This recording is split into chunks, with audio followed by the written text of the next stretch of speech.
guys, gagawa tayo ng sinigang sa miso. So, nagisa ko na yung lahat ng sangkap, bawang, luya, sibuyas, at saka miso. Nilagyan na natin ng tubig, nilagyan na wala kaming seasoning na pang seafood. So, chicken broth lang ang nilagay ko. At saka itong sinigang mix. Ayan, original. So, ayan, tinikman ko na. Tama naman ang timpla guys. Sarap na siya. Tapos may patis na rin. Isasama niyo yung patis sa pag-isa guys. So, lagyan na natin ang isda. Ang isda na gagamitin ko ay dalag. So, kainin ko na lang.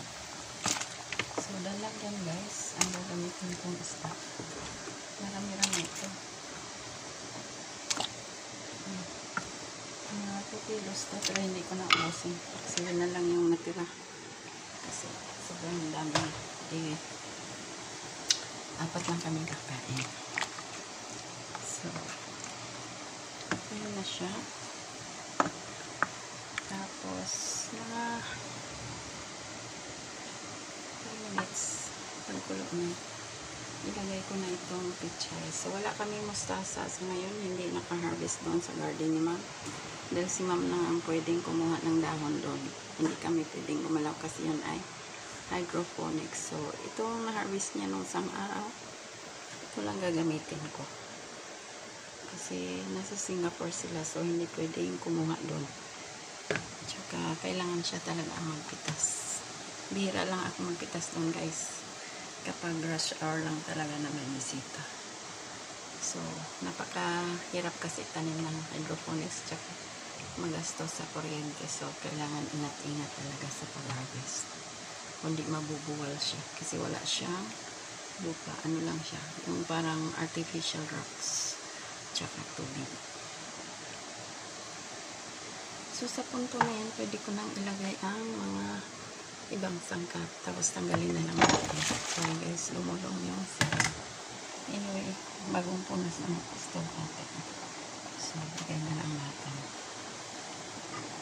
Tapos, mamaya, pag naluto na yung dahon, tanggalin ko rin yan guys. Nilipat kasi ma-overcook siya kapag iniwan dyan.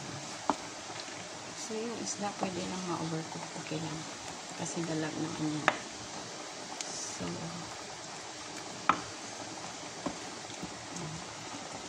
ang dalag, kahit na-overcook, malambot pa rin siya. Hindi siya gaya ng ibang isda, kagaya ng tangigi, tumitigas pag na-overcook. So, okay lang siya maiwan dyan sa stove. So, mamaya. Tanggalin ko yung pichay pag nainitan na.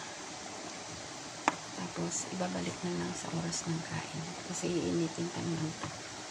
Yan ang mga kasamahan ko ay wala pa. So, kami ang kakain dito. Tanggalin na natin guys. Bago ito malusaw ang dahon.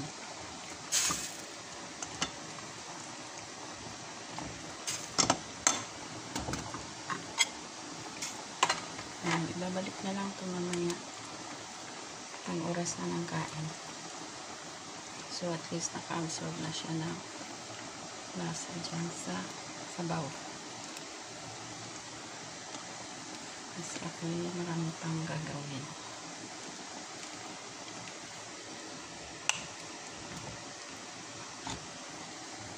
So ayan. Pakuluin ko lang siya ng mga 10 minutes guys. Ang isda guys, hanggang 10 minutes mo lang pakuluan. Huwag mag-over kasi nawawala ang masarap na lasa. Hindi siya gaya ng karne. Hanggang 10 minutes lang talagang isda, either steam or sinabawan. So okay na yan. Pwede ko nang patayin ang apoy. Kasi ano yan siya eh, pili yan guys. Ayan, hinaluan natin ng espada. May buntot pa kasi ng espada na tira doon. Wala nang kasama yan. So ayan, pili lang, mabilis lang siya maluto. Tapos mamaya, iinit pa natin.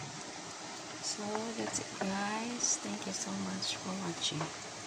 So, luto na ang ating sinigang na isda. That's it guys. Thank you so much for watching.